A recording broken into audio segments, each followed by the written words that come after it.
السلام علیکم دوستوں، کیا حال ہے؟ امید ہے آپ سب لوگ خیریت سے ہوں گے۔ زندگی میں کچھ واقعات بہت پراسراریت رکھتے ہیں، انسانی عقل ان کی نفی کرتی ہے مگر ان کا ہونا حقیقت ہوتا ہے۔ واک کرتے کرتے غیر ارادی طور پر میری نظر بار بار اس بینچ کی طرف اٹھ جاتی جہاں پر 3 دن سے میں ایک پیاری سی 18-19 سالہ لڑکی کو بیٹھا دیکھ رہی تھی۔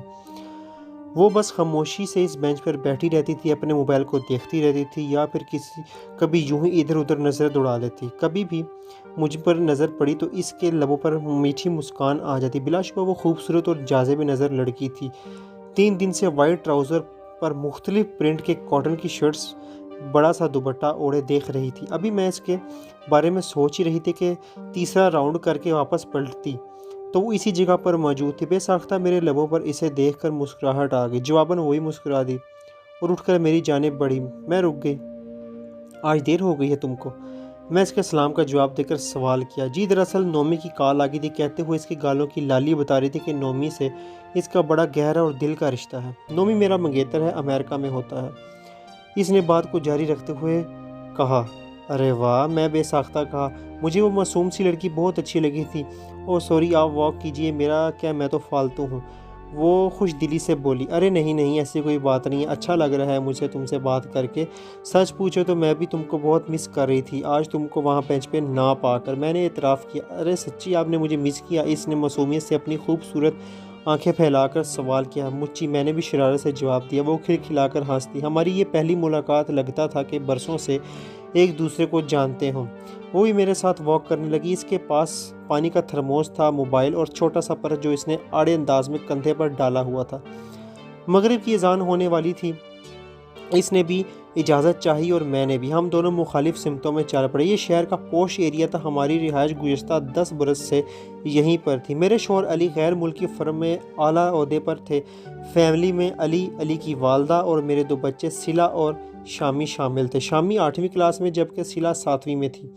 علی میری طرف سے بڑے فکر مند رہتے تھے، مجھے 38 سال کی عمر میں بھی 18 سال کی دوشیزہ کے روپ میں دیکھنا چاہتے تھے۔ تب ہی میرا ذرا سا ویٹ بڑھنے لگتا ہے، ان کو ٹینشن ہو جاتی، یہ مت کھاؤ، وہ مت پیو، زیادہ چلا کرو، ایکسرسائز کرو، نہیں تو ڈیلی کم از کم 1 گھنٹہ واک کرو۔ ان کی بے شمار پابندیوں سے میں گھبرا گئی تھی۔ آخر کار شام کو عصر کی نماز کے بعد قریبی پارک میں 1 گھنٹہ واک کرنے کا فیصلہ کیا، اور گزشتہ 15 دن سے برابر آ رہی تھی، مگر 3 دن سے پارک کے عقبی حصے میں ڈم ڈم کی باڑ کے ساتھ بینچ پر ایک پیاری سی لڑکی کو بیٹھا دیکھ رہی تھی، اور آج اس سے بات ہوئی تھی۔ شائستہ انداز میں معصومیت اور حسن کا مرکہ وہ لڑکی تھی جس کا نام وشما تھا۔ مجھے بہت اچھی لگی تھی۔ میں نے گھر آ کر علی اور بچوں سے بھی اس کا ذکر کیا۔ بن گئی سہیلی تمہاری اماں کی؟ اب ہو گئی واک۔ ان کی واک؟ اماں کی اونچی آواز میرے کانوں تک آ پہنچی تھی۔ میں زیر لب مسکرا دی۔ سچ میں آج 15 منٹ ہم نے باتوں میں گزارے تھے۔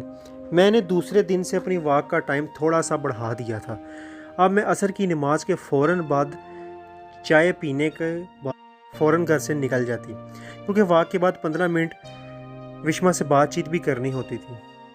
پھر اس نے باتوں باتوں میں مجھے بتایا کہ وہ BSc کر چکی ہے، تو میں اچھل پڑی۔ اتنی چھوٹی سی لگتی ہو آپ ہی، میری انگیجمنٹ میرے کزن نومی سے 2 سال پہلے ہو چکی ہے۔ وہ امریکہ میں ہوتا ہے، ہم لوگ ایک دوسرے کو بہت چاہتے ہیں، ڈیلی ہماری بات چیت ہوتی ہے۔ 3 ماہ بعد وہ آنے والا ہے، پھر ہماری شادی ہو جائے گی۔ یہ کہتے ہوئے اس کے چہرے پر حیا اور خوشی کا ایک رنگ بکھر گیا۔ اس کی باتوں میں نومی کا ذکر زیادہ ہوتا تھا۔ وہ اپنے والدین کی اکلوتی بیٹی تھی۔ اس کے پاپا کا بزنس تھا، وہ ماما گھر پر ہی ہوتی تھی، یعنی کہ ہاؤس وائف تھی۔ بقول اس کے وہ گھر کافی دور سے آتی تھی۔ کبھی اس نے مجھے گھر چلنے کی آفر نہیں دی تھی۔ آپی، آپ میری شادی پہ آئیں گی نا؟ میں ماما کے ساتھ کارڈ دینے ضرور آؤں گی، ایک دن اس نے پوچھا۔ ہاں ہاں، میں بالکل آؤں گی، میں خوش دلی سے مسکرائی۔ ایک روز وہ آئی تو بہت خوش تھی، خوبصورت سا نگینوں والا بریسلیٹ اور رسٹ واچ تھی۔ آپی دیکھیں، نومی میرے برتھ ڈے پر مجھے بھیجا ہے۔ ارے واہ، میں تعریف کیے بغیر نہ رہ سکی۔ کبھی وہ پرس لا کر دکھاتی۔ ایک روز چھوٹا سا البم لے آئی، اس میں نومی کے ساتھ ڈھیر ساری پکس تھیں۔ واقعی نومی بھی ماشاءاللہ بہت خوبصورت اور سمارٹ تھا۔ ماشاءاللہ بہت پرفیکٹ کپل ہے یار تمہارا، اللہ پاک سلامت رکھے۔ میں نے بے اختیار دعا دے ڈالی۔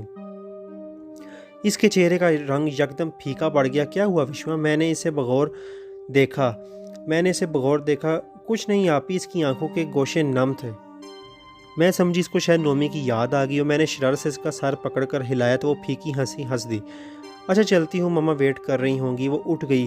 اوکے ٹیک کیئر، میں نے مسکرا کر اسے الوداع کہا۔ 2 دن بعد آئی تو بہت زیادہ خوش تھی۔ اس کے چہرے سے خوشی छलक रही थी। आपी आपी मेरी शादी का कार्ड। इसने आते ही एक खूबसूरत कवर वाला सुर्ख मखमली कार्ड मेरी जानिब बढ़ाया। आपने ज़रूर आना है। सॉरी आपी, घर नहीं आ सकी।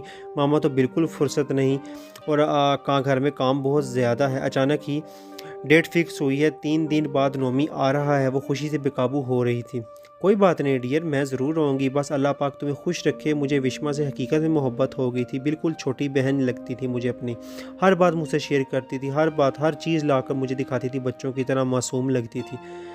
अच्छा शायद अब मैं ना आ सकूं, मगर आपने ज़रूर आना है। एड्रेस कार्ड पर लिख दिया है मैंने घर जाकर जाते जाते वो मेरे गले लग गई। इसकी आंखें नम थी। मुझे भी रोना आ गया। वो पिछले 1 माह से मुसलसल मेरे साथ थी।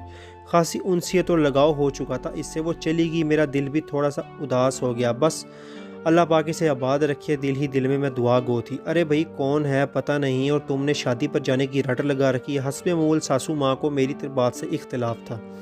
मामा सलीना छोटी बच्ची तो नहीं है कि गुम हो जाएगी। ज़ाहिर है कार्ड है तो शादी भी होगी। अली की मस्बत बात से मेरी जान में जान आई। अली मैं चाहती हूँ कि मैं इसे घर जाकर कोई गिफ्ट दूँ। अगर आप इजाज़त दें तो आज शाम को चले जाऊँ इसके घर ड्राइवर के साथ। मैंने दूसरे दिन सुबह नाश्ते पर अली से इजाज़त चाही। ओके चली जाना। अली की ये बात मुझे बहुत अच्छी लगती है कि आम मर्दों की तरह पाबंदियाँ नहीं लगाते थे और ना ही पंचायत। ओके थैंक्स, मैं खुश हो गई। आज जोहर की नमाज के बाद खाने से फारिग होकर मम्मा से बाज़ार जाने का कहकर ड्राइवर के साथ मार्केट आ गई। बहुत सोच विचार के बाद मैंने विश्मा के लिए ताज महल ख़रीद लिया। नाजुक सा क्रिस्टल के हसीन ताज महल जो मोहब्बत का सिंबल था। इसके लिए बेहतरीन तोहफ़ा था, गो के कीमती था, मगर मुझे बहुत अच्छा लगा। बिना पैक किए मैं ऐसे ही इसे दुकान से लेकर बाहर आ गई और एड्रेस ड्राइवर बाबा को समझा दिया। गाड़ी में आ बैठी। हमारे घर से कुछ फासले पर दूसरे ब्लॉक में विश्मा का बंगला था। मैंने बेल बजाई। पहले चौकीदार और फिर नौकरानी के साथ मैं अंदर दाखिल हो गई। मैं अचानक से जाकर इसको सरप्राइज़ देना चाहती थी। मुझे यकीन था वो यूं मुझे अपने घर में देखकर खुशी से पागल हो जाएगी। पता नहीं कितना उछल कूद करेगी मुझसे गले मिलकर। वैसे भी बेसाख्ता हंसने लगी। मैं लंबी चौड़ी और राहदारी अबूर करके अंदर की तरफ आई। ये विश्मा का घर है ना? पलट कर मुलाजमा से पूछा। बीबी ये विश्मा की वालिदा हैं। एक बड़े से कमरे के सामने मुलाजमा ने रुकते हुए सामने की जानिब इशारा किया। लाउंज की दूसरी जानिब एक उधेड़ उम्र खातून व्हील चेयर पर बैठी थी। अस्सलाम वालेकुम आंटी। मैंने अदब से सलाम किया। वालेकुम अस्सलाम। इन्होंने शाइस्तगी से जवाब दिया। विश्मा कहाँ है? मुझे इससे मिलना है। मैं इसकी सलीना आपी हूँ। यकीनन इसने आपसे मेरा जिक्र ज़रूर किया होगा। मैंने खुशगवार लहजे में खातून को मुखातिब किया। विश्मा उनकी आंखें हैरत से पड़ने लगी। विश्मा मेरी बेटी थी। इसके इंतकाल को 4 बरस हो गए हैं। वो अरे क्या हो गया है आपको? विश्मा अभी 2-3 दिन पहले तो मुझसे मिली है, बातें की हैं। 1 माह से हम लोग मिल रहे हैं। इसने मुझे शादी पर बुलवाया था। इसकी शादी होने वाली है। इसका कार्ड ये मेरे पास है। आप कैसी बातें कर रही हैं? मैं बदहवास होकर तेज़ लहजे में बोल रही थी। मुझे लगा जैसे मेरे सर पर बम आ गिरा हो। मेरी बच्ची विश्मा मेरी इकलौती और लाडली बेटी थी। हमारी आंखों का तारा और वो मेरा भतीजा नोमी एक दूसरे से बहुत प्यार करते थे। इन दोनों की शादी भी तय हो चुकी थी। नोमी जिस दिन अमेरिका से वापस आया, इसी रोज़ वापसी पर कार एक्सीडेंट में नोमी और विश्मा ख़त्म हो गए थे। 3 दिन बाद इनकी शादी होने वाली थी और मैं बदनसीब अपाहिज होकर इस हादसे में अपने गमों को समेटने के लिए ज़िंदा रह गई। फरवरी में इसकी शादी तय हुई थी, लेकिन अल्लाह पाक को कुछ और ही मंजूर था। खातून ने बात ख़त्म की तो मेरे हाथों से ताज महल टूट कर नीचे गिरकर किरची हो चुका था और उसके कुछ टुकड़े मेरे हाथ भी लग चुके थे। और जैसे ही वो नीचे गिरा, बेशुमार टुकड़ों में मार्बल के चिकने फर्श पर फैल गया।